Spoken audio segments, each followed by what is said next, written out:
Welcome to the Uncontested podcast, talking Oklahoma City Thunder basketball and the wider NBA. Sam Presti said, lower the hatch, load up the cannon, and get the tank out rolling. Catch new episodes after each Thunder game and every Sunday night. This is a house of learning doctors. Follow the Uncontested on Twitter, Facebook, Instagram, and YouTube to catch new content as it drops. I mean, a cat and a dog connected together? This is Lou Dort. You're listening to the Uncontested. What is up? Welcome to the Uncontested podcast. Coming to you live Sunday, January 2nd, 9 p.m. Central Time, on the heels of the Thunder losing to the Dallas Mavericks 95-96. I'm your host for the evening, Jacob Niffen. Next to me, by about anywhere from 6 to 12 inches, is Kami Armarabian. We're not social distancing. We are not social distancing, but we are boosted, so we're okay. We've got Justin Peabody along for the ride tonight. Hello, everybody. Taylor Peterson in the flesh. Home of the triple-double. And the man making the magic happen, JD Silva. You guys ever been to a cycling class? No, but it sounds like is it one of those where they played music and like the room was tinted a certain color and they were like hyping you up? Yep. Like were they also like monitoring your heart rate on a screen so you could compete with Yeah, you can others? see who's competing. No. Like Orange Theory. That's what I was thinking. They really Sort of do like that? They that. put your heart rate up there? Yeah. No. You should have dry Like bombed calories 2 burned scoops and, of like, pre-workout and Splash started points or spinning something. that bike like a mother effer and tried to die. No, it kept switching Sir, from like, it was like a Need dark you to red slow tint. down. Yeah, it was like a dark red tint of lighting with like Rick Ross songs playing. Oh. And then it would switch to like a Push it bright to the blue limit. and it'd be like Dua Lipa playing. It was wild. It was an How hour. different was it than riding an actual bike for exercise? Because like we all know the difference between running outdoors, running playing pickup, and running on a treadmill. I imagine it's kind of like the same, like, you know, being on a stationary bike indoors and then actually being on a real bike outdoors. So you like do exercises while you're biking. So the song, you work out via songs. So like the song starts, you stand up on the bike and you start pedaling, and then the instructor's like, all right, we're doing abs this time. So you have to like do ab workouts while you're biking. What? It sounds terrible. Did you Yeah, get the sounds bench rough. press while biking? Bicep curls there was while a biking? There was a push-up type of workout there that was Jeez. You can It do was push-ups while you're on a bike? Sounds amazing. How many push-ups did you do? I don't know. I'm not walking tomorrow. That's all I got. We get you a wheelchair. I've done Yeah. the Peloton, so I know what like Yeah. the cycling aspect is, but like doing exercises while biking, Yeah. that's That's a strange. thing. Was the standing up the whole instructor time. super intense too? No, she was just a cool middle-aged woman. Oh. And was she Nice. kicking your butt on these workouts? Yeah, I had to take like a Yeah. 10-second break, and she's never stopped. And they Did tell she you, yell at you? Then she yelled. she didn't Yeah. yell at me. No, Back she on the does bike. tell you to like what resistance to set the bike to before the song starts. And Yeah. about halfway through, I could not meet that resistance anymore. And then like when the beat drops, you have to like turn it up like to like 40 Yeah, resistance. Ugh. sometimes that did happen. Yeah, It's Yeah. wild. I'd rather just ride a real bicycle with Rick Ross. Maybe a tandem. Go get some Wingstop. It'd be great. Oh, we had Thighs. We Wingstop Yeah, there you tonight. go. We did Wingstop We tonight. had Wingstop Ooh. tonight. Good for you. Wingstop was Wingstop's some good stuff. I had Hawaiian sauce. Ooh. It was fantastic. What I is think that? Justin's a fan of the lemon pepper. Is that right? Yeah, that is lemon pepper and spicy Korean Q are my faves. Oh, there you go. There you go. Just like All Rick right, Ross. gentlemen, we've buried the lead long enough. I don't know what flavor of wings our Australian son, Josh Giddy, eats. Vegemite. He eats wings with Vegemite on them. Spicy. But damn it, he got the triple-double. I'm trying to find the stat line here. Bust. 17 points, 13 rebounds, 14 assists. He was flirting with a 15-15-15 game down the stretch there. Crazy. 4 steals, only 3 turnovers, 1 personal foul. Stan Van Gundy is not very impressed, but I think the rest of us are. Before we dive into this Dallas game, Justin, let's start with you. Just feeling of Josh finally getting it, being the youngest player in NBA history with the triple-double record. It's awesome. We've seen it coming. We alluded to it often. in our preseason bets, in probably every episode since then. We've talked about Josh Giddy and he just had the making of this moment. So it was awesome to see it finally come to fruition, especially after the tease we had the other night, where he was 2 points shy of making it happen a couple weeks ago. It's awesome to see him get to kind of cement his name in the record books, not just getting a triple double, but the literal youngest player to ever get a triple double. And speaking of Australia, beating out his former NBL co-player. I almost said Co-player, teammates, yeah. but they I was weren't gonna say not teammates. But... Other NBL player, LaMelo Ball, who held the previous record, but he beat him by a good 100 days ish. So awesome stuff. The first of many. I think what's cool to see about Giddy is the variety of ways in which he can do it. He had that double-double the other night with no points. He had that game with tons of rebounds. He had tons of assists tonight. Just really versatile. And I think the ways that he can stack a stat sheet is really impressive. And tonight, without Shai Gilgeous-Alexander, obviously an increased load. But I'm excited to see the ways he can continue to expand his game and put up some ridiculous numbers moving forward. Yeah, he seems like he just fills whatever you need him to, right? If you need him to rebound that night, he'll do that. If you need him to assist that night, he'll do that. If you need him to kind of take over the game tonight with SGA out, he was able to do that as well. I mean, it's just a lot of things that were impressive. Two other stats I thought were kind of cool. Giddy, this is from Tim McMahon of ESPN. Giddy's 14 assists in his triple-double, tying NBA record for teens. Other teams with 14 dime performances, LeBron and Zach LaVine. So that's kind of cool. And also, this one was really impressive. Giddy is the youngest player in NBA history to lead all players in points, rebounds, and assists in a game. The only other player to even do it is Luka. So it's kind of funny that that is kind of cool. That's from ESPN. Pretty good company. So after the game tonight, you guys have maybe seen this. I quizzed Kamiar. He got about 50% right. But when you look now, after Josh Giddy's triple-double tonight, at the 5 youngest players in NBA history to triple-double, can you guys guess the other 4 on that list besides Josh? I got 1, 2, and 4. Mm-hmm. LaMelo Ball, because he just beat LaMelo. It can't be Michael Carter-Williams, can it? That's a really good guess. It is not. Actually, I think I saw this image. One was like Markelle Fultz. The other Luka was one of them. Luka is one of them. And then the last one, it wasn't Russ. It's another guard. All of them came like all of them, but 2 came against Milwaukee, which I think is hilarious. Yeah, I forgot. It's somebody tweeted out like, "Oh, it's Ross players Perez." still good. It's younger player, guard, pass happy.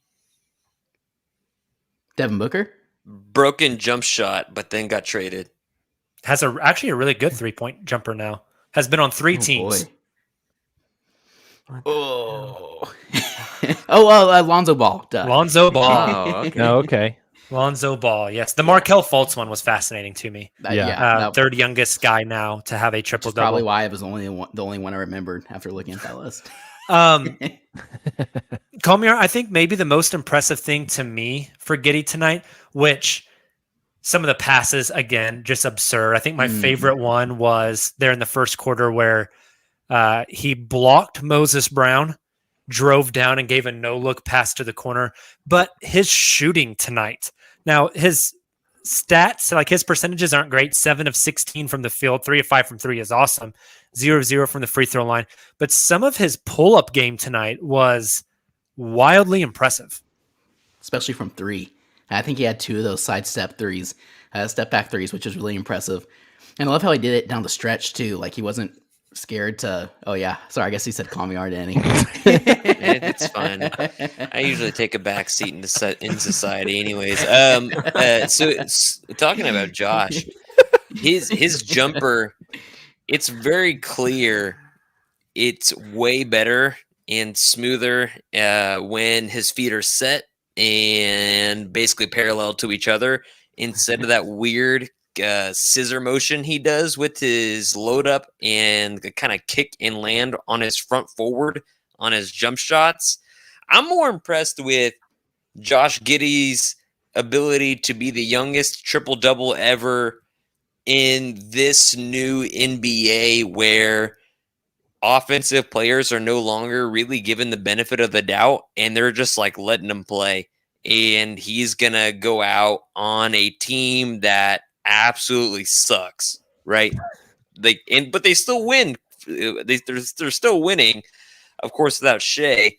They lost, and they're going to be without him for a couple more games. And but he goes out with a team full of basically like not nobodies, and still gets a triple double like right on the head in a league where you're finally able to like basically play defense the way it was intended to be. That's a good point. So looking at the box score, OKC shot 41% from the floor, only 33.3% from three, and Josh still has 14 assists and only 2 turnovers.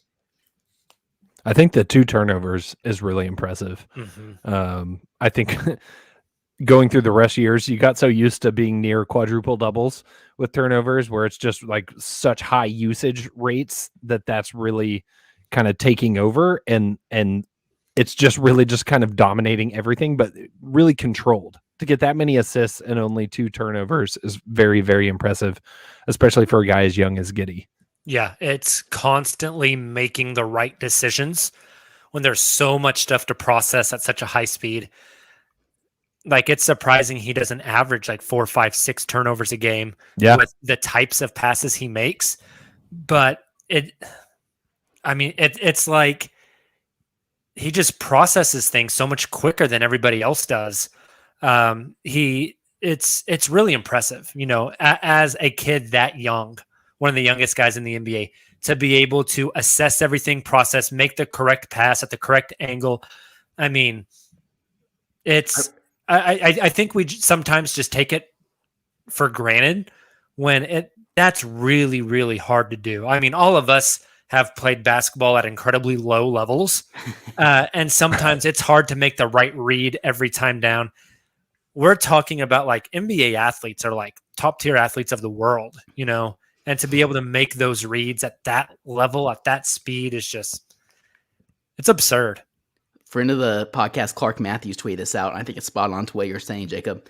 He said, Giddy finds guys who aren't open when he makes the pass, but that are open when the pass gets to them. Basically he sees the game 2 steps ahead, which is kind of Chris Paul-esque. It's kind of what it reminds me of when we were watching him in OKC here a couple of seasons ago. And I also really liked what Coach Wilk said. Yeah, right. And I liked what Coach Wilk said as well post-game, mentioning how competitive Giddy is, how he gets lost in the competitiveness of the game, not chasing stats. He kind of let the game come to him. I think that's kind of what we saw there down the stretch, although I would argue he was hunting for some of those rebounds there midway through the fourth. I also saw Poku. Either that man hasn't shaved in like a month, or he's trying to grow a beard. And like we need to start placing bets on the first Thunder player able to actually grow real facial hair because they're so young. Considering Poku's country of origin, if he grows much more facial hair, he'll just be like a full-blown communist. I think that's the way that works. How do you know he's not? Well, if the beard's there, it's 100% is what I'm saying. Eastern European, beard, communist. Sorry. Straight up. It's just some light racism for your Sunday evening. Let's transition to Poku, because I have never seen a more... What did you just play? My preference is to be taxidermied when I die. Got him. The most Poku series ever. Oh, God bless. Happened early in this first quarter of this game. And it was perfect. I have never seen something that describes Alexei Pokusevsky more in my life. Or like a play to describe any player any better than that one. Poku with the fast break. Josh Giddy dimes him up. Poku goes for a reverse dunk. As a 7-footer with a 7'6" wingspan, it gets blocked by the rim. Oh, nobody around him. 5 seconds later, he gets a steal. He gets out on a run out and throws down a dunk. The funnest part about it was because prior to the game at 5 o'clock, went in our Slack, I sent to you guys, can't wait to see Poku do something fun, but then F up 3 times in a row. Right on cue. It's just the most Poku thing ever. Who Right on cue. just turned 20. But mind us, he just turned 20, so he's no longer a teenager. So can't use that as an excuse, Thunder fans. So throw that out the window. It was just, it encapsulated everything of Poku's career, the lowlights and the highlights back to back. But Taylor, overall, what did you think of Poku's game tonight? And his first start of the season, I believe. Yeah, Yep. It was fine. He played fine defense. He was 4-12 from the floor. It's kind of hilarious to think that he shot the ball 12 times. Although who else is going to do it with this lineup? 5 rebounds, 1 assist. Again, he was just kind of there. He continues to kind of find his footing. He's not very comfortable, still very weak. There was times where multiple different players for the Mavericks were able to either steal the ball away from him or deflect the ball, which led to a foul of some sort. He has a long ways to go, but there is signs of improvement. And I think Wilkes mentioned that after the game as well. Yeah. He sees a lot of potential with Poku, and I think Wilkes they're said encouraged that by one of seeing his him play. favorite things about Poku is his fearlessness. That's on the court. okay. That's what I was like. Dude's He's willing to certainly do anything. fearless. That Here's- backwards dunk with He nobody around him. reminds- Yeah. He reminds me of Fearless. my 5-year-old son, who we went to the lights at the zoo last week, the Oklahoma City Zoo, and they do, if you haven't been, in like the entrance area, there's like this whole like synchronized light show to music that they do, and he's just like going for it, like dancing like a spaz in the middle of the plaza, getting after it. And I'm honestly impressed by the enthusiasm, much like I am with Poku. And he gets done, he walks over to me and he goes, "Daddy, I think I'm the best dancer in the whole entire earth." He is. And I said, "I think you are too." Yeah. And that's Poku. Poku That is thinks he's Poku. the best basketball player in the whole entire earth, and he's going to go out and get after it. And That's amazing. sometimes it works out for him. Sometimes he tries to reverse dunk on a fast break and gets stuffed by the rim. What I And absolutely love about the entire situation is OKC wanted Scotty Barnes so bad.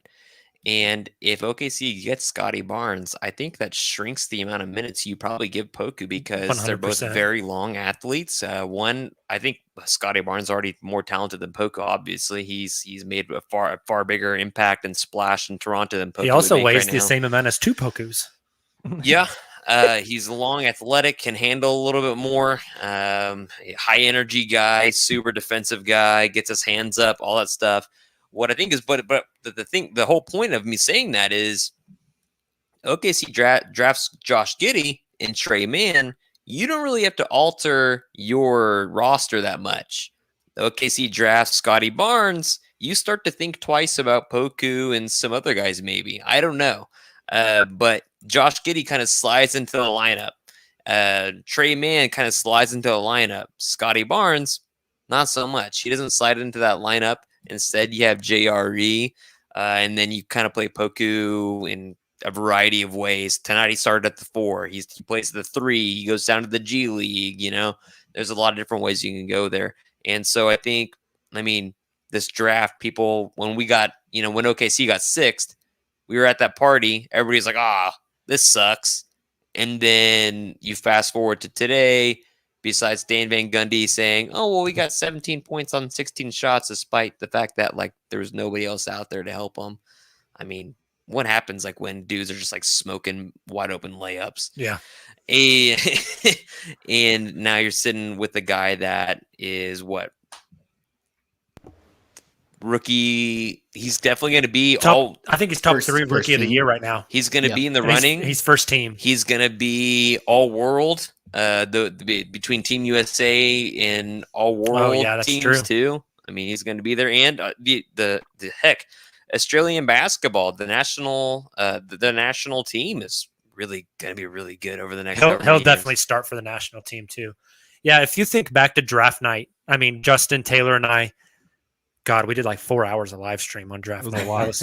That was a long night. But you just remember all the negative takes on what the Thunder did on draft night. And then now you look back and you're like, they got Josh Giddy, Trey Mann, Jeremiah Robinson Earl, Aaron Wiggins, and 2 picks on draft night. Almost had to sacrifice Aaron Impressive. Wiggins tonight. Yeah, I was about to tweet that they should pull a Full Metal Jacket and beat the shit out of him with socks full of bars of soap after he stole Josh's rebound. But he's safe. He's allowed to get his NBA contract. I think he actually kind of on team sign Aaron Wiggins to the Lou Dort special. Yeah. Free absolutely. deck. Actually free him. Let's let him go. Like free him by letting him go you- and then you- bring on Wiggins. You got to meet the cap floor. Money doesn't mean anything right now for OKC. This is very true. Speaking of Aaron Wiggins, 4 of 10 tonight, 2 of 3 from 3, 6 rebounds, a steal, 2 turnovers, 5 fouls, 10 points, but his main defensive assignment being Luka Doncic. Yeah. Welcome to the league, Rook. It's a rough life. I mean, he hasn't got the Lou Dort welcome to the league treatment. Justin, you remember the Pokemon cards you made? Oh yeah. Where Lou had to So guard, good. what was it? Donovan Mitchell, Luka Doncic, Trey Young. Trae Young, and Dame Lillard Yep. on his first 4 Back to NBA back games. to back to back, yeah. Wild. So he hasn't had that level, but Justin, just talk a little bit about Aaron Wiggins, not specifically just tonight, but this past week and what he's been able to do and how you feel about the guy and how he fits into the Thunder moving forward. Clearly the best player in the NBA with the first initial A and last name Wiggins. Can't disagree there. I think that's not up for debate any longer. But really impressive, like as his opportunity has increased with COVID sweeping through this Thunder roster, he's stepped up.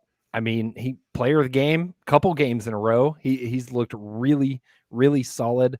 He's just kind of fits the mold of like the same things that we've talked about with like a JRE. He just does stuff. He's on the floor and he's a positive contributor, kind of in all facets of the game. There's nothing that's really like his calling card right now. Like he's not going to come out and be a knockdown shooter. He's not your like star defender like Lou Dort, but he's just kind of like an all around really solid role player on this team. And I think if he continues down that path, then he can continue to be a really solid role player on this team as it moves forward. If the Thunder, make it work financially and he wants to be here, I think that could be a position for him with Oklahoma City long term. But really impressive stuff. I mean, for Sam Presti to once again kind of hit on this two-way jackpot gold mine like he did with Lou Dort is really impressive stuff. You need luck when rebuilding a team, and finding somebody like Aaron Wiggins at that spot in the draft feels like some good luck. He's been wildly impressive so far. I've been the one to keep preaching we need a longer sample size. We need him on the scouting report for other teams before we can really evaluate him. But like you mentioned, what he does, he makes stuff happen. He really makes stuff happen. And it's hard to say this because we're not even halfway through their first season. We were saying this type of stuff about Teo Maladone last year as well. True. But it looks like a really good draft by Sam Presti so far, especially in that second round, getting Aaron and Jeremiah, two really, really solid contributors. We'll see what the rest of their career pans out. Again, kind of have to pump the brakes considering what like Teo did from year 1 to year 2. But any other players, themes, things we needed to talk about from this game tonight, guys?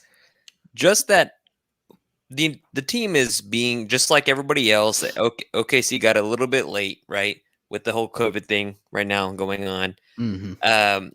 OKC was still only down by like 4 points with a minute left Before Luka does some like miraculous Luka behind the back pass to that's what I'm saying. Luka Like for 3. It's just unbelievable that this team, That's a good point. regardless of who they're playing, yes, they were blown out by Memphis and then actually beat them the next time they played them, which is funny in its own. With that was Jaw's return.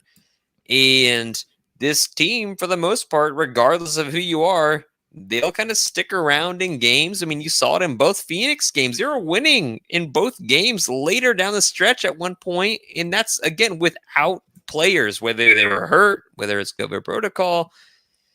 It's just it's pretty incredible just to really see it all happen. That OKC is like, dang it, just lose for the tank. But at the same time, well, it's good to see them progress as young athletes that are making right decisions, but at the same time, like you have Shea, you have Josh. The curse of competency is Right. what this tank is experiencing I right was now. gonna say that's why he had to sit Lou Dort tonight. Like I guaranteed, they said he'd be reevaluated tomorrow.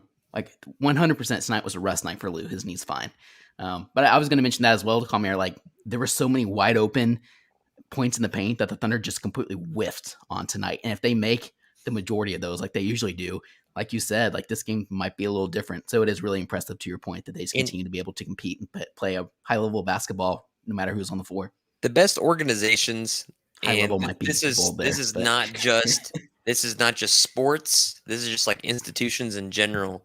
The best organizations know how to do the little things well, and if you have taken the temperature quite literally, and just asked any veteran that's come through OKC or is in OKC currently, they'll tell you that OKC does the little things very, very, very well to a T. And so that's a kudos to Sam Presti and the organization as a whole. And I think that's playing a role in all of this. Definitely. I don't want to take us down a huge tangent, a huge rabbit hole here, but I think. But you're going to? But I'm going to. Okay. I think of the Detroit Pistons, who have won 5 games this year and are just generally awful. Does Detroit have more overall talent on their roster than the Thunder? Jeremy Grant, Cade Cunningham, Isaiah Stewart, Killian Hayes. They have older guys like Kelly Olynyk. Sadiq Bey. Like, if someone said Detroit has more talent on their team than Oklahoma City, you could argue it, right? It's not like a landslide either way. But Detroit is effing awful. I'd say they have a gold medalist on their team. Yes, 100% they do. You look at that, and then you look at the Thunder, who have less talent, but are a way more competent basketball team who are like literally like unable to tank. And so what's the difference there? And to me, the Thunder have a second-year head coach who's like 5 years older than I am. Meanwhile, Detroit has a long-standing veteran head coach in Dwayne Casey. It just comes down to the culture, right? And the Thunder's culture, they have built something so strong that it is almost foolproof. It cannot fail. And it's almost like a blessing and a curse.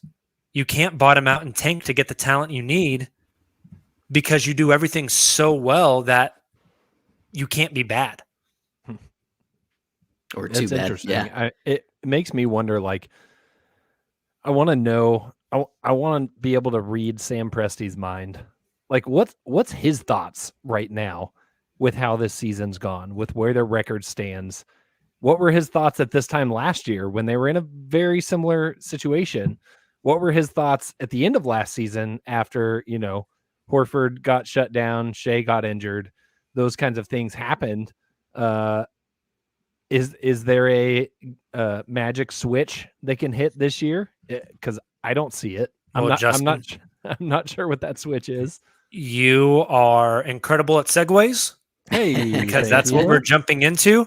But before we do that, we need to do something pretty cool here on the podcast. If you follow the Uncontested on Twitter, I like cool things at the _ Uncontested, you will know that we are doing a giveaway for one of Shop Goods Poku packs, the little Poku fanny pack signed by Alexei Pokushevsky himself.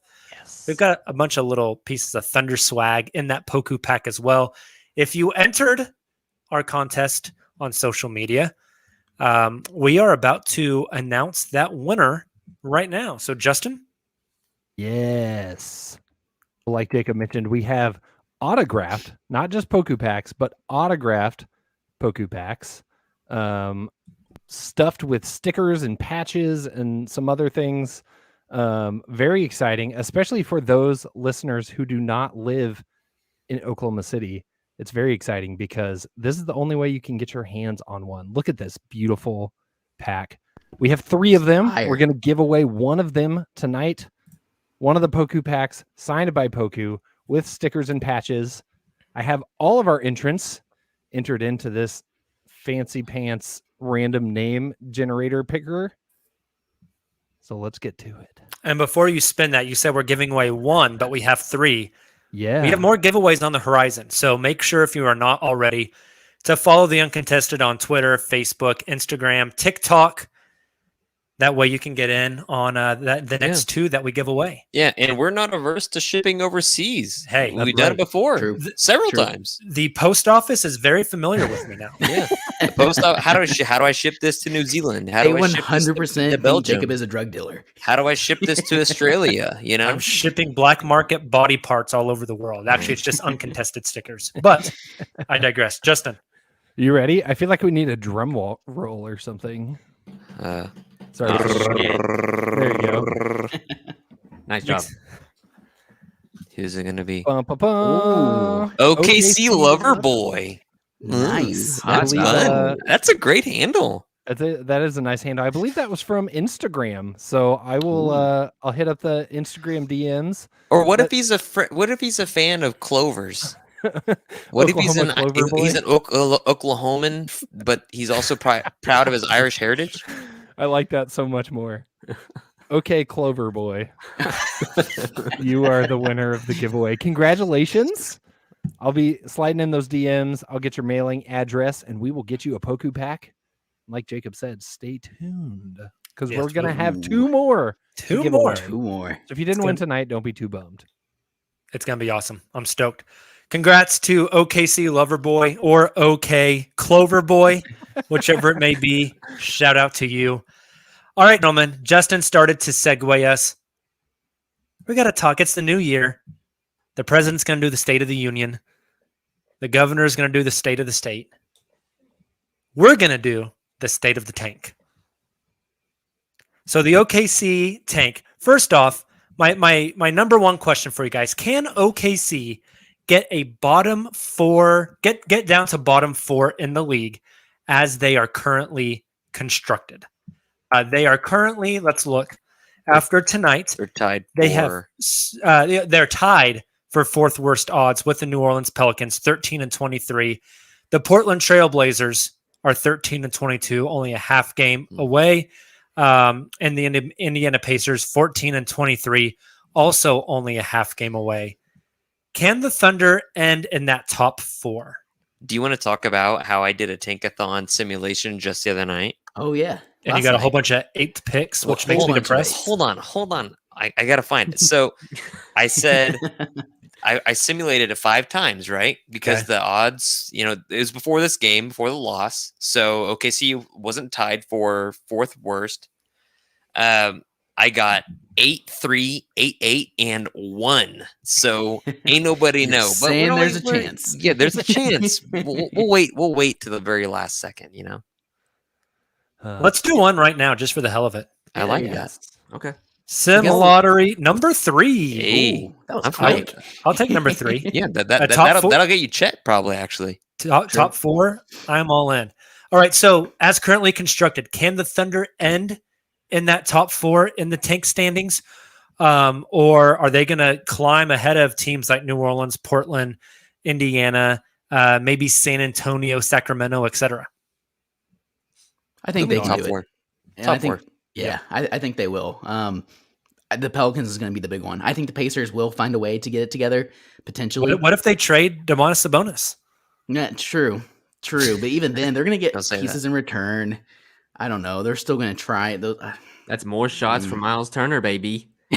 Hey, if the Pacers trade Domantas Sabonis, he's going to be in OKC, and OKC is just going to be. No, then we're going to skyrocket. Yeah, that's where all those draft picks are going. The Indiana that's one tough, though. is interesting. The Portland one kind of scares me. Yeah, True. New Orleans, I don't know if Zion's going to play this year, guys. he's going to play defensive lineman. Pelicans scare me a lot. Oh my god. Yeah. Like Sacramento, Kangs are going to Kangs. We know this.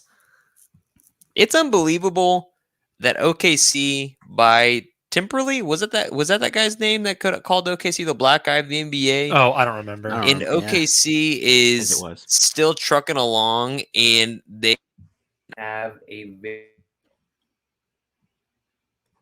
I think your mic just came unplugged or something, Kamiar. Uh-oh. We lost Jacob and Kamiar. Hey, yeah, I agree. That guy to his point. Yeah, he you sucks. Said it best, and to what Kamiar was getting at, like, because I thought that as well. I was kind of shocked. I haven't been keeping tabs on these win totals of some of these bottom teams, right? So, like, when I looked tonight and saw the Magic only had 7 wins, I think they're back. Go ahead. Are we back? Can you hear us? Yeah, we're back. Yes, I'm good too. Thank okay, God. cool. Yeah, Magic and Pistons each with Magic have 7 wins. Pistons have 6. Like OKC has what is it 13 now or is it 14 after 13? It's 13. That's double what those other teams have. How many wins did Vegas project OKC to win? 23. Yeah, they're blowing that out of the water. Holy cow, yeah. Can the Thunder get better than? So you guys all seem to think they can still land like worst 4 in the league. Yes, because we saw the second half of last season. Nervous about it. Can they climb any higher, or is 4 the spot? What do you mean? Like, do you mean climb higher as in like 1 through 3? Yes, I think 1 and 2 are out of the picture, homie. I think so Me too. Agreed. I think 3 might be out of the picture. I mean, I agree. Houston's not good, and look you want to talk about culture. Ooh. Let's talk about the Houston Rockets. Kevin Porter Jr. and Antonio Brown, same person. Cut from the same cloth. Yeah, It sucks though because Kevin Porter Jr. is such a good basketball talent. Right? he's just an And idiot. I don't know if he's just an idiot because like, and it sounds bad, right? Like I don't want to call somebody an idiot that I don't know, That's fair. but I'll do it. He's an idiot. The immature for sure. It feels like he's really immature. It feels like he's in a bad situation with the locker room, and the Houston's organization is trash. Yeah. Well, the He's same done thing this for a happened in long Cleveland time. as well, which kind of makes me think Cleveland's organization is trash. it makes And it was me a think there's worry been like a lack of in the pre-draft accountability, even back to his like high school and college days. Like Yeah. you look at Dion Waiters. He comes in not with the same reputation as Kevin Porter Jr., but he comes in with a little bit of baggage. And next thing you know, he starts playing better. OKC fans love new toys, especially if it's Dion Waiters and he loves those step backs. And like people were genuinely excited about Dion Waiters to come back for the next season. People were genuine. He turned his career around before he took an edible on a plane before Miami. And then Nerlens, same thing. Mhm. The guy was viewed as a locker room issue, not just with the Sixers, but in Dallas too. He would trash his hotel rooms. Ate a lot of hot dogs. Go get Hot some dogs. hot dogs Hot during dogs. games, And he comes to OKC, turns his career around.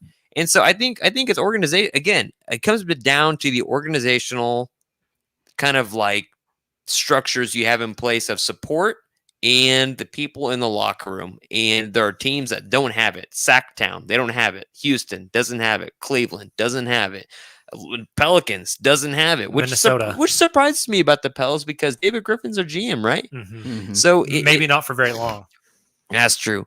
And so there are a lot of teams without culture, and that kind of really, really, really matters, especially when it comes to playoff time. That's why the fans are so passionate. So I think Kevin Porter Jr., if he went to like a team with an actual set culture and leaders in the locker room, I think that would be really good for his career. But I don't know if he's going to get that chance. Yeah, that's the OKC reclamation project.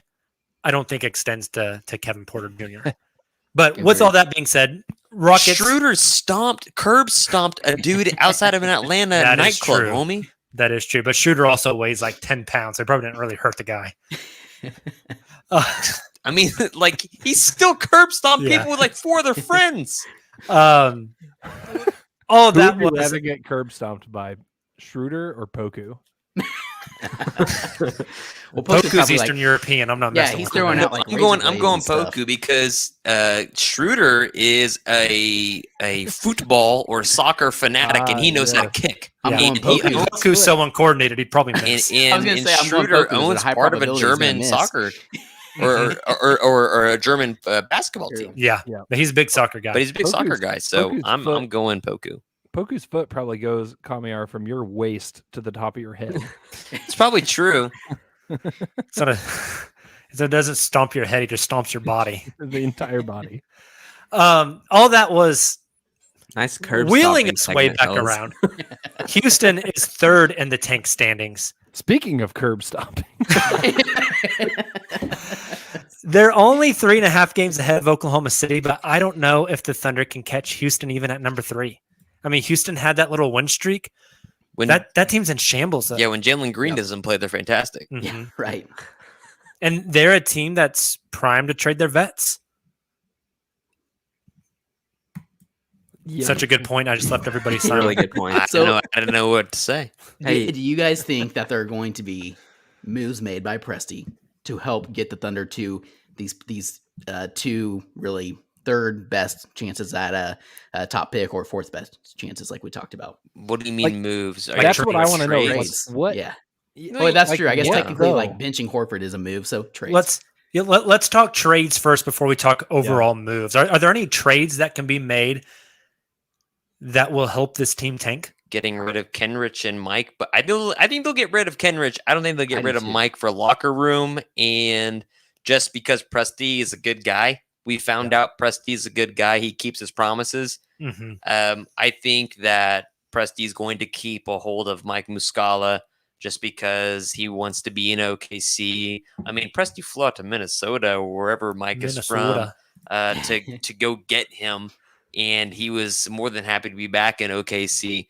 And so he's a guy that works with his players, and that's another reason why the whole professional side of OKC. That's why players rave about OKC once they've been here. And it's a small market, and so like those small details matter. But getting rid of Kenrich is a big thing. I agree completely. And to that point, Kamiar, I found this interesting today when I was watching the game. With the Thunder pretty short-handed, Muscala only plays 14 minutes. Yeah. I think we're going to see more and more of that as the season goes along. And I think you're right. I think they do hold on to Muscala. They just don't play him as much. Yep. Going to And see a lot Kenrich's more probably Roby. gone. A lot more Mhm. Roby. Silva, how much of a difference does Kenrich make? Like if they were to trade Kenrich, let's say for a young guy or for a pick or something like that, and Kenrich Williams just not on the roster anymore, is that a big enough swing to secure the tank for OKC? I think it's at the end of the day. I think it's like 2 or 3 wins because That's I kind of what I don't. was thinking too. Yeah, It's I not a don't lot. think. I don't think Presti's going to trade Kenrich for just picks. So we're going to get a player back, and I'm assuming that player is not going to be, or is going to be good. So like if we trade for Cam Reddish or something like that, I think he's going to be good here, and he's not going to like the gap between he and Kenrich will mostly be in age and not skill entirely.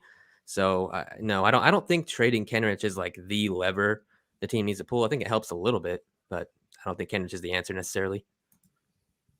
I think it helps.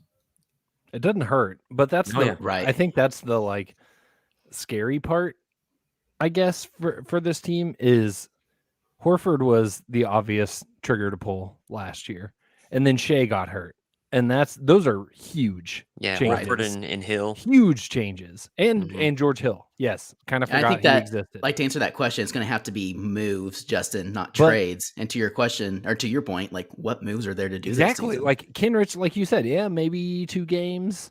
What else? Like, Mhm. I don't know that there's another move that you're comfortable making that can swing the needle significantly. I I've think got the basically answer. looking at faking distribution- positive COVID test and fake injuries. I've got the answer. I've got the Shea answer. got It's already been. COVID for It's the already been out there, fourth time. guys. I've got the answer. It's already been put out there. Oh, I thought you said Shea by- has cancer. And I was like, Jesus. my Why would I ever say that on a podcast? Even if he did. Wow. Okay. That's Kevin Garnett level I've- trash talk. I've got the answer. Oh yeah, when he said that to Charlie Villanueva. yeah, he told Yeah. Charlie Villanueva he had cancer. Because he has a Alopecia. condition where alopecia. That's kind of messed up. But KG is one of the best trash talkers of all time, not in just in basketball. No, but the answer has already been said, and it's been by Gabriel Deck's own personnel team, which is free deck. the deck. Yeah, you free the deck, and you're gonna have a shot at those bottom 3. That's a good point. Get that man some minutes. Yeah. You see his follow through on those jump shots? Looks like a McDonald's like slingshot toy. It's all Very kinds, specific. all kinds of goofy, but it goes out fast and never goes where it's supposed to go. Are we still Um, talking about a slingshot? We might be. I'm not sure yet. slinging something. Uncontested after Is dark. that what his face? Oh, man. Yeah, It's going to be tough. because Deck, none of the young guys are Ruby, getting traded. Maladone, like Yeah. give them all 30 Love minutes that. a night. Shea's not getting traded. Lou's not getting traded. Giddy's not getting traded. You think Lou's not getting traded? Those are the guys that are like essential to this team and essential to the wins. I mean, when Shea plays, this team is at 500. Yep. You know, Yep. and so it's barring another season-ending injury. Why would you say that? Why would you say that? I'm just saying I don't know if they're going to be able to do to. And you think Lou's not getting traded? You think he's not getting? That's traded. true. That's true. But why would you say the injury thing? What's wrong with you? That's the only reason they got to tank last year. Right. Just lost an ACL. Yeah, Shea's got plantar fasciitis. While I see him like. Hey, he didn't play Video- for Team Canada. Videos of him like jump shots and practicing layups all the time. Yeah, he's It's like fine. Reggie Jackson dunking when he Yeah. said he was hurt. So, Justin, you've kind of been saying like, what else? Like, what levers can they pull? So, let me pose this next question, starting with you. Okay. At what point does the plan change? At what point does Presti reassess and say, our odds of getting a top 2 pick aren't there, and next year we're going to be even better because Shea's going to be a year older, Giddy's going to be a year older, these guys are going to progress. At what point do you pivot and you change the plan? Who's to say the plan is changing? I guess would be my question. We don't know necessarily like what the plan has been. We know. Well, I mean, we can go with what Presti put in the op-ed, which is I'm going to tank. I'm going to get the top picks. We're going to play the percentages. But who's to say that he wasn't implying he's shooting, like he's good with any pick in the top 5 versus all in for, top 2, top 3, whatever. Like maybe he was just saying like, maybe they're right where he wants them to be. I don't know. There's reasons why I don't think that's necessarily true because just statistics and stuff, like it makes more sense to be lower. He's a very of analytically your driven odds. guy. But is it feasible? Like, is there a realistic way you have to look at this team and just be like, we physically can't be the Pistons, and we're not going to try to be, but we're going to try to maximize our lottery value as much as possible. We're going to be very comfortable if we get the 5th pick. We're going to put together aggressive trade packages to try to move up to get higher picks. And that's how we're going to play this. And it might not always hit, but we're going to have, very high single-digit picks in the draft for multiple years in a row. Get a Josh Giddy, get somebody else this year, get somebody else next year. And now you have a very, hopefully, strong young core. Like maybe that was the plan all along. Do I think Presti's sitting there right now thinking like, well, F it, let's push the chips in and go trade for a vet? No, I don't think that's what he's thinking. Not yet. Nor is he saying sit everybody and, let's lose from here on out. Right. Like, I don't think he's trying to chase the Pistons. And so that's what's really interesting to me. That's why I said earlier, like, I want to know what Presti's thinking right now. Most times I want to know what Presti's thinking. But right now it's like, how does he feel about where this team's at? To your point, Jacob, of like, is this like everything's according to plan? Or like, does he throw things in his office when they win on a buzzer beater? I don't know. Yeah. Silva, regardless of everything, we know the plan is to draft talent, right? I mean, Justin's point of, is it getting top 5, top 2, whatever? We know that the goal, I mean, he's not amassing all those draft picks to not build this team through the draft. At what point, though, what is the thing, the Woj tweet that has to happen for you to say, oh, they've shifted gears. They have moved on to plan B. We don't know what plan B is, but what is that thing that has to happen that makes you start to think in your head, Sam Presti has flipped the switch. He's gone to something different. Is it trading a guy like Lou Dort? Like that's one of our biggest trade pieces, I think, if we're going to try and make a move like that. Well, so let me ask you this, because rumors were flying all around at the draft last year that they were trying to trade Lou plus their pick to move up. Yeah. So, trading Lou to move up in the draft, does that to you signal that he's flipped the switch and gone to a different plan? I think so. I think just the idea of consolidating some of our higher end talent is the signal that I'm looking for. Not necessarily moving up from trading like the Clippers pick to move up to 11, but trading our pick and the Clippers pick and maybe a player for another guy that's around Shea's age is what I'm looking for. See, that's my signal is whenever they push chips in for a current player, that's my signal that they've changed trajectories. I agree. Things are looking rocky in Boston. Hey, Jalen put up a 50 piece tonight. Sorry. Brown. Yeah. Did he really? Yeah. Jalen had 50 and 11 tonight. He good. That boy good. Do you want to do that in OKC? No kidding. No.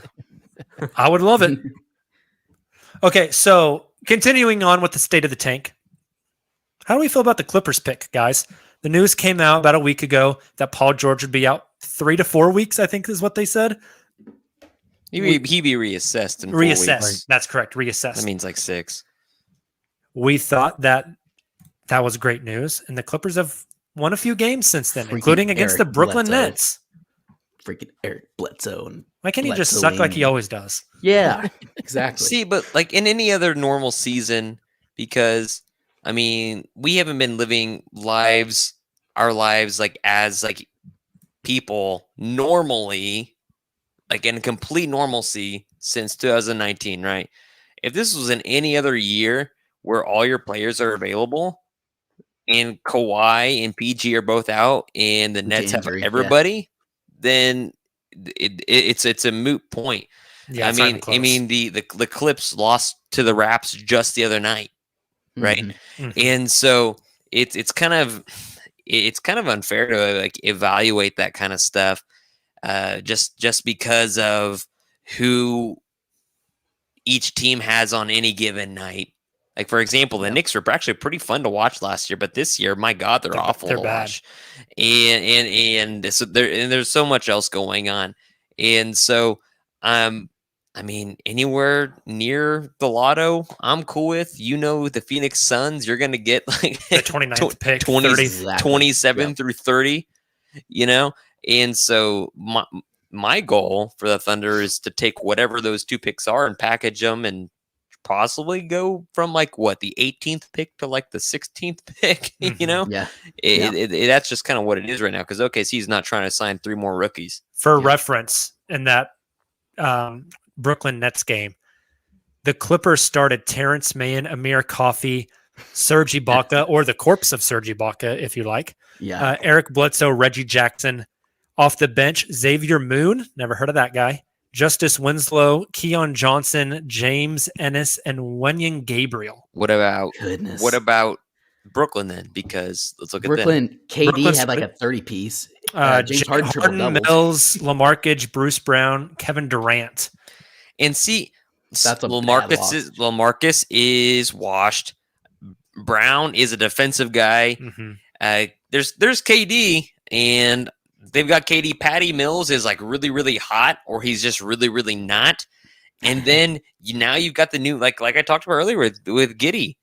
James Harden is no longer getting those BS fouls that we've been complaining about since the beginning of his career, like in OKC. And so it's making the Nets and their time a little bit more difficult than they intended to this season. I mean, James was 34, 12, and 13 in that game. Still couldn't beat that Clippers team. Couldn't beat Bledsoe. To your point, Calmier, though, like Jake and I were talking about this last week.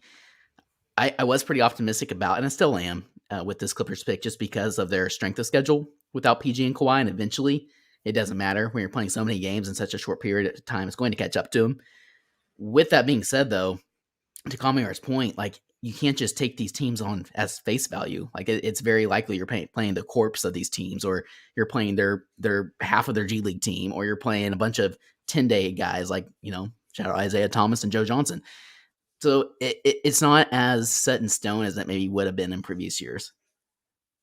That's very fair. The Clippers' 7th most difficult remaining strength of schedule. We'll see how that plays out. But Silva, what spot does that Clippers pick have to land at least at for you to consider it a success? I think if we just get it, like if we get that pick in the lottery at all, I'm feeling great about that. Even if it's 13th, like I feel great about that. I think if the Clippers have ping pong balls on lottery night, that's a massive W for the Thunder. That's more than a win. I Yeah. mean, like Right, you got yeah. Trey Mann with 16. Mm-hmm. Anything between if it's Lotto, I'm ecstatic. I'm not expecting Lotto. If it's anything between 15 and like 21, Yeah, I feel basically fine. in the teens. Yeah. If it's anything That's a good between way to- good 15 way to and put like it. very early 20s, like 15 and 21, I feel cool. And that's what it looks like it's going to be. Let me tell you, if they end up in the play-in and it's win and they're in the playoffs, or lose and they're in the lottery and that pick is the Thunder's, freaking watch party. Yes. I'm going to be cheering for whoever that team is. I'm going to go 100%. Tanya Harding want somebody's kneecap before that game. Make sure the Clips don't win that How game. incredible is it going to be when the Clippers and the I'll fly Lakers out are there. playing each other in the The play-in? play-in. Yes. Battle for LA. Love it. Crypto Center is going to be lit. The Man, it's Crips. Crypto Center. I forgot about that. Last question. It's the Crypt Keeper for the LA Lakers. Yeah. The Crypt Keepers. Last part of the state of the tank before we move on. Taylor, is OKC going to do something as drastic as they did last year, which is just straight up bench a starter in Al Horford, not play Shea for the rest of the season, and play guys like Charlie Brown Jr.? Like, are they going to go full on tank mode and just sit everybody? Will they? I guess, for lack of a better term, will they go the nuclear option?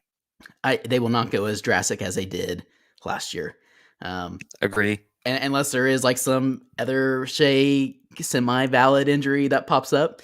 I just see, don't get me wrong. I think there's going to be a lot more rest nights for Shea and Lou. I also think we're going to see guys like Teo and Joseph in here in the chat mentioned Vic Krejci. We'll probably see some Krejci minutes, some more Poku minutes potentially. He hasn't been playing quite as much. Guys like Giddy getting more minutes than he even has been.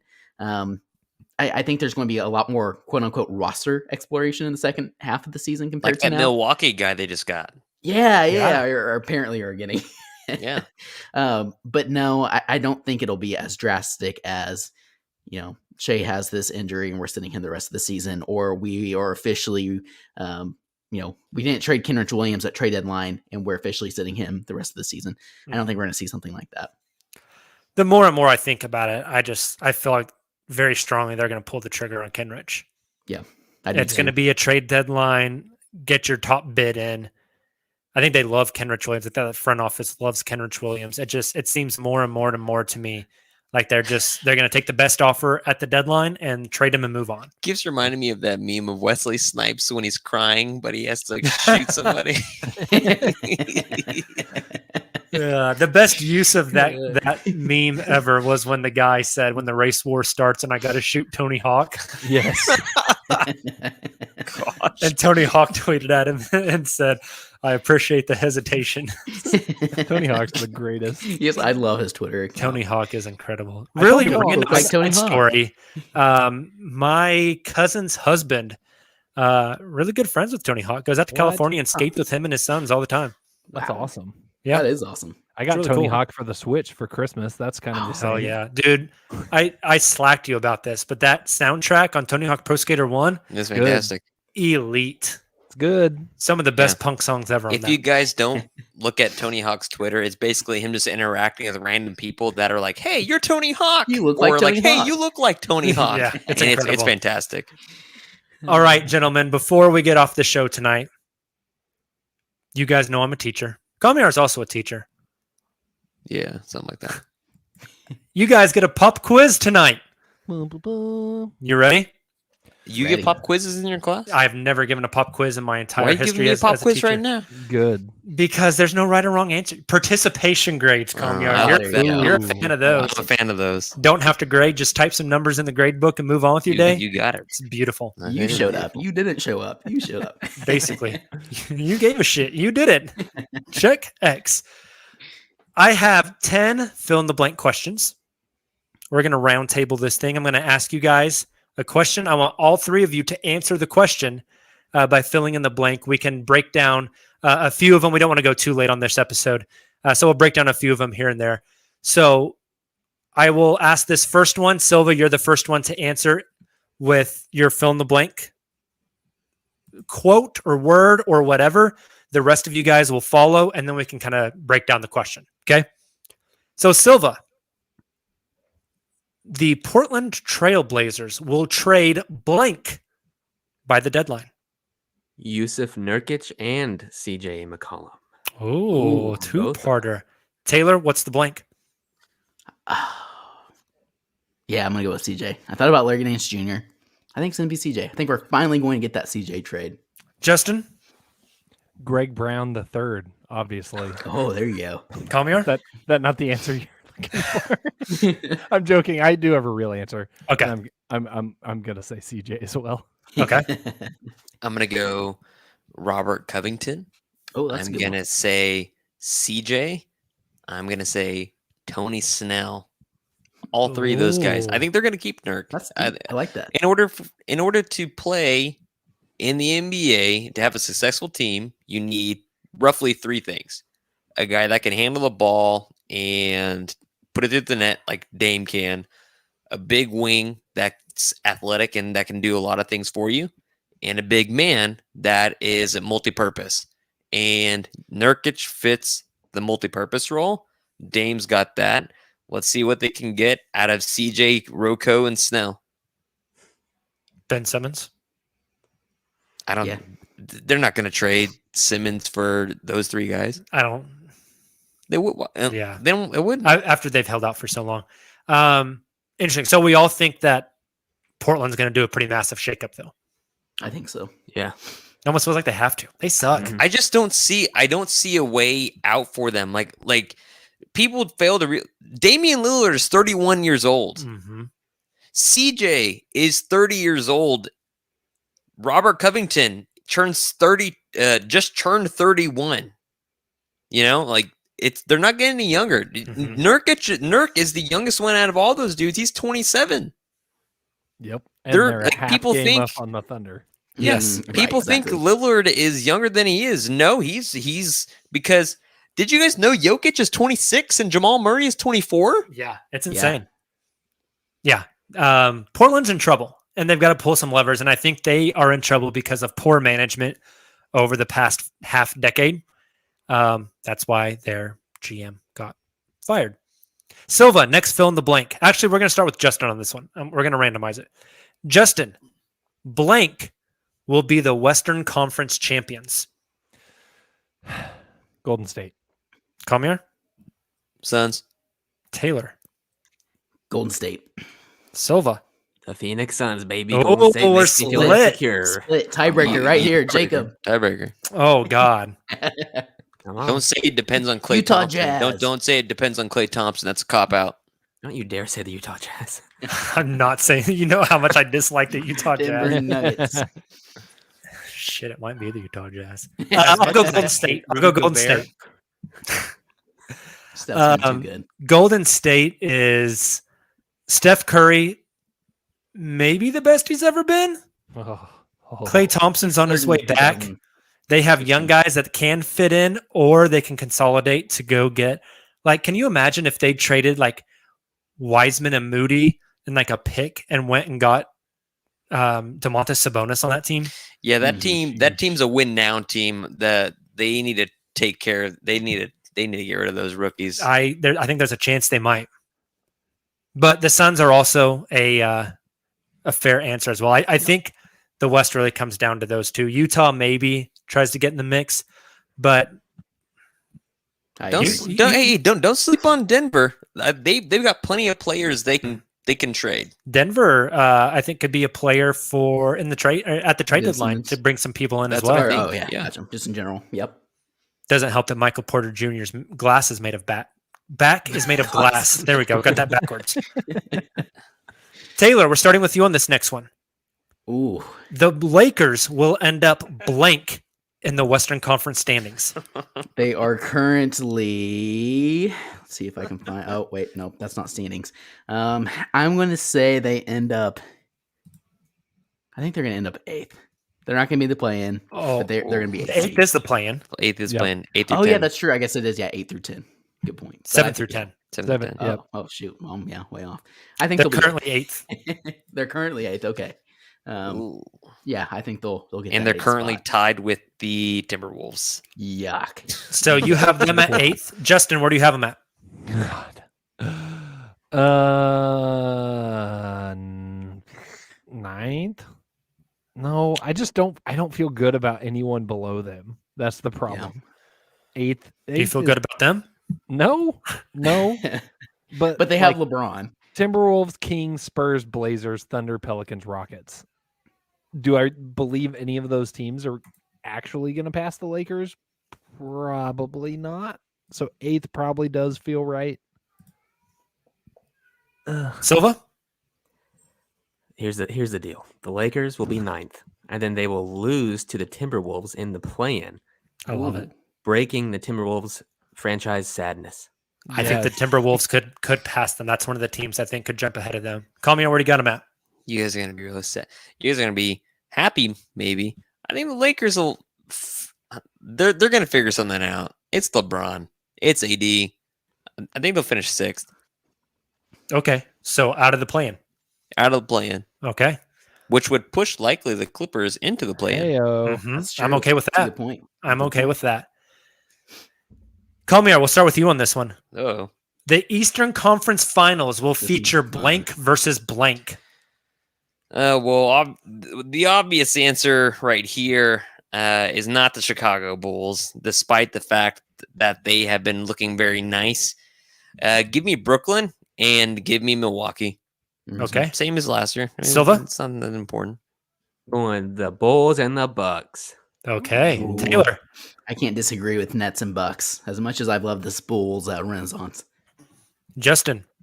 Yeah, I have Nets and Bucks too. Ah. It's the boring answer, but It's the Jimmies and Joes and not the X's and O's, y'all. This is a story as tale as old as time. DeMar DeRozan has been a Jimmy That was and a Joe. wild. The question is, how long can he keep it up Yeah, for? DeMar Right. DeRozan also has like an antiquated, like old game. Yeah. And He would have he's- killed in the 90s. He would have killed in the 90s. Well, CP3 does it, but he also is much better. Yeah. I love the idea of Jeremy Grant on the Oh, Chicago Bulls, Bulls to that'd be fill the amazing. hole of Patrick Williams. ooh, That'd be awesome. And to also kind of get on the same wavelength as his uncle Horace?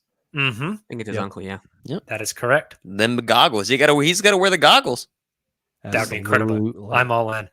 Justin, This one's tough. Kenrich Williams will be wearing a blank uniform after the trade deadline. OKC Blue. I'm kidding. Because when they don't trade him, they're gonna have to send him to the Blues so they can lose. Phoenix Suns. I like it. Silva? Okay, after I saw Jalen Smith dunk the hell Yeah. out of the ball against, I think it was Charlotte tonight. That I was want to say amazing. Phoenix, but I'm Averaging going to 16 say points in yeah, the last two games. a red Atlanta Hawks jersey. Ooh, that's a good one Oh. too. You really want Cam Reddish, don't you, Silva? I do. I really do. Taylor? I respect that. So Suns was mine, but I'll go with my second one. Now I'm really intrigued by Chicago Bulls. Nice. Come here.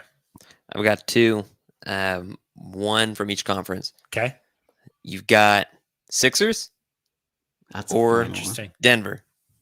Oh, I like that one Also too. consider Denver. Yeah, I like those. I like those a lot. I'm going Brooklyn Nets.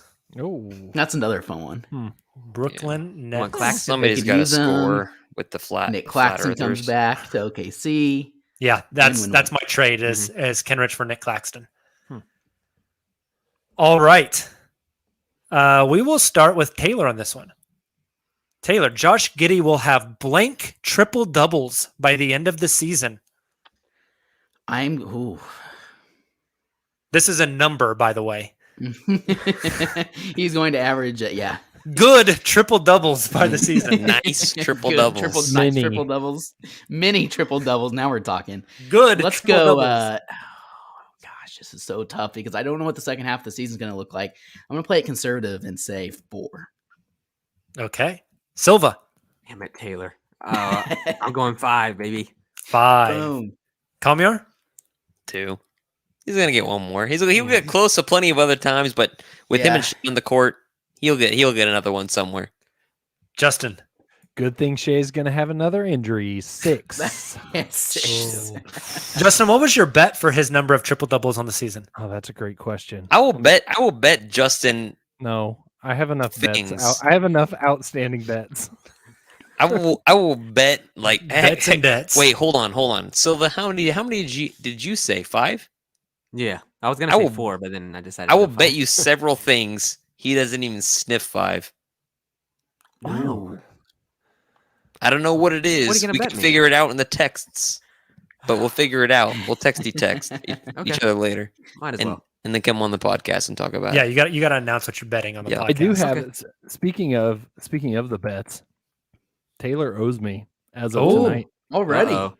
What is it? because It's Oreos, one of my right? bets was that Oh. Josh Giddy will become the youngest player in NBA history to record a Oh. triple double. Is it the 3-pack of double Taylor stuff? stuff. owes me 3 packs of double stuff Oreos. Oh, Thanks Oh. to Josh Giddy. get it ordered, Taylor. We need True. visual evidence. You do. I'm gonna send a Have care any other package. bets come to fruition, Justin? I don't know. I can't find the full list. I can only find the ones that I came up with. I have it somewhere. I'll It's find somewhere. Yeah. Yeah. it. I'll find it. Oh, Silva, I got to start with you on this one. Spider-Man: No Way Home is a top Ooh. blank superhero movie of all time.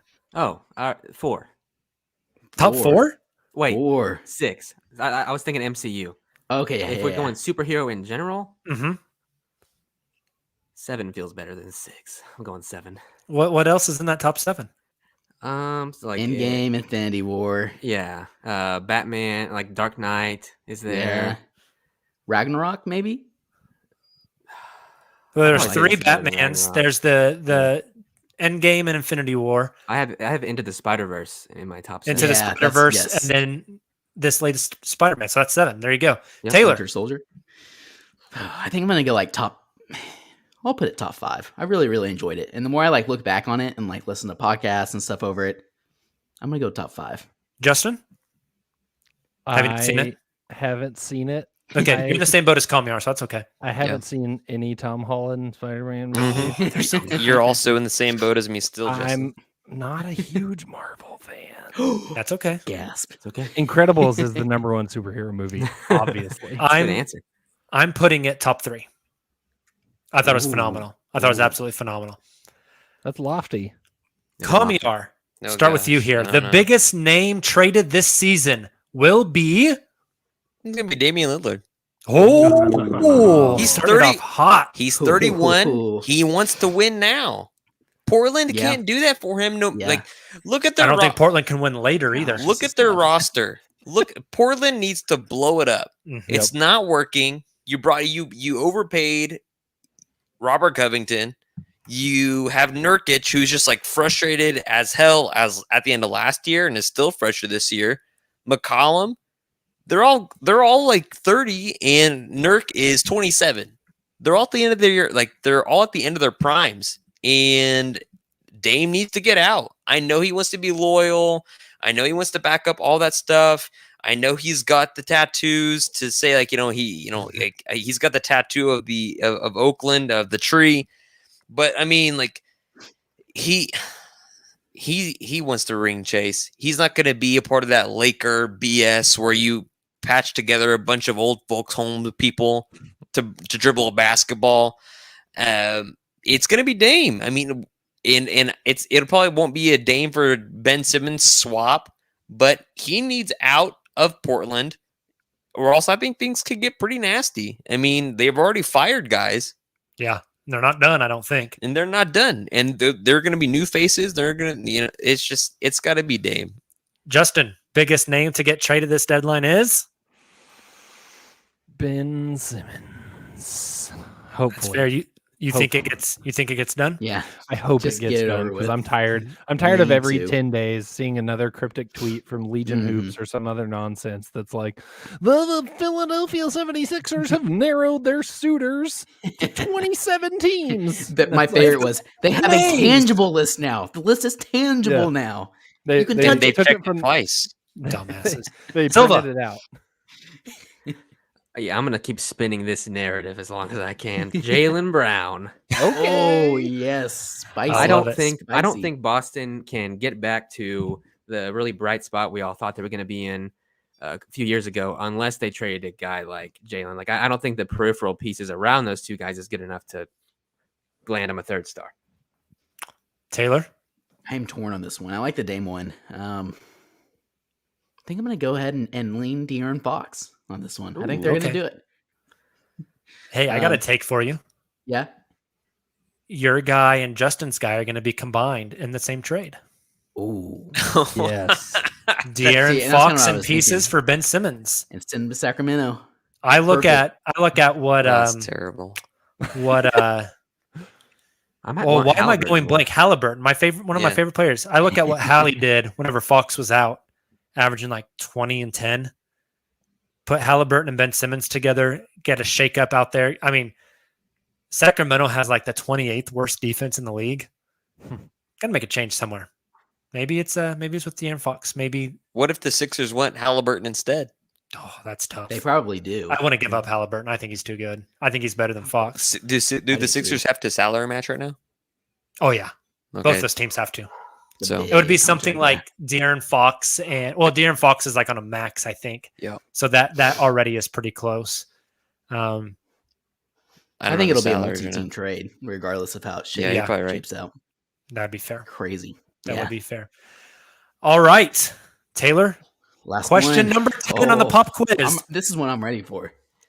Blank will be the number 1 pick in the 2022 NBA draft. Jabari Smith Jr. I am Ooh, all in. yeah. All in. He is ready to go. Silva. Paolo Banchero. Justin. Paolo. Kamiar. Jabari. Oh. I need to go. Sounds like I need to go watch some Jabari videos. I'm probably saying Paulo Banchero will go first. A part of that is wishful thinking because I don't think the Thunder will get number 1. But if they can, if Jabari can slide to 2, there's a chance. There's a chance you can trade up. Yep. We're all going to be wrong. It's going to be Purdue's Jaden Ivey, who has such strong John Morant vibes. It's insane.